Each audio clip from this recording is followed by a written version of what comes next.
नमस्कार। मुख ब्यायो खती भुइँसी ब्यायो उपति भन्ने एउटा उखान छ। यसैले लिएर आज मैले एउटा सानो भिडियो तयार गरेको छु। तर यहाँनिर प्रसङ्ग बदलौँ है। हिजो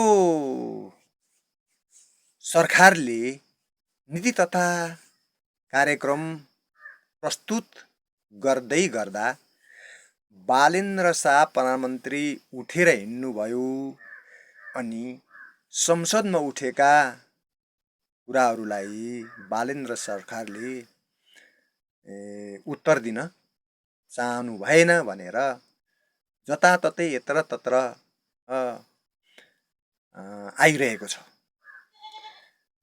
यसलाई हामी अथवा म के भन्न चाहन्छु भने हिजो राष्ट्रिय स्वतन्त्र पार्टीले चुनावी मैदानमा घुमिँदै गर्दा चुपचाप घन्टीमा छाप सुखी नेपाली समृद्ध नेपाल भनेर वाचापत्रमा बोलेकै हो। यो कुरालाई प्रधानमन्त्री बालेन्द्र शाहले बिर्सिनु भएको रहेनछ भन्ने कुरा चाहिँ महसुस गरिसकेको छु। किनभने यहाँ बोलेर हुनेवाला छैन, यहाँ त दिमाग लगाउनुपर्छ र हिजो बोलेका कुराहरूलाई जनताले दिएका चुपचाप भनेर दिएको र वाचापत्रमा लेखेका कुराहरूलाई कार्यान्वयन यदि गर्ने हो भने चुपचापै बसेर दिमाग लगाएर समृद्ध नेपाल र सुखी नेपाली र खुसी नेपाली कसरी बन्छ भनेर सोच्नु एउटा महानता हो र यो गुण बालेन्द्र शाह जुन प्रधानमन्त्रीमा देखिएको छ। किनभने संसदमा उठेका कुराहरूलाई जवाफ दिने क्रममा हिजोको संसद जुन पहिला थियो त्यसमा हामी सर्वसाधारणले देखेकै हो।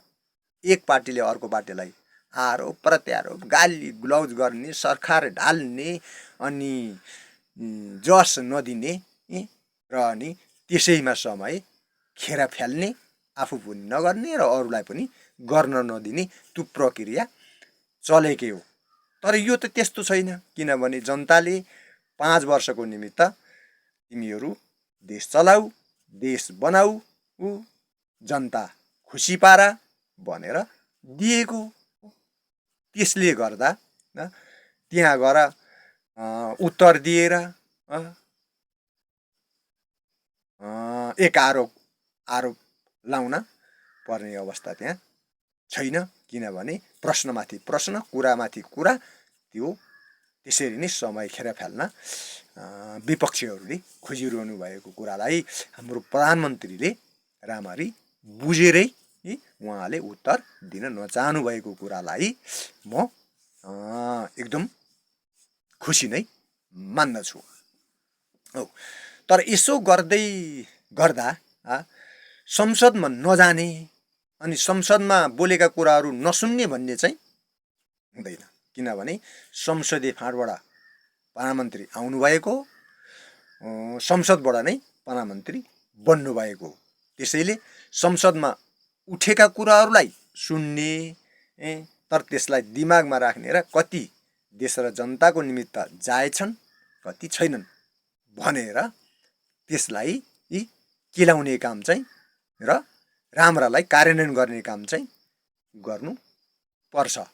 र पार्टीले राखेका नीति, पार्टीभित्रको नीति, विधि, पद्धति र सिद्धान्तलाई मान्नु पर्छ र पार्टीभित्र छलफल चाहिँ हुन जरुरी छ।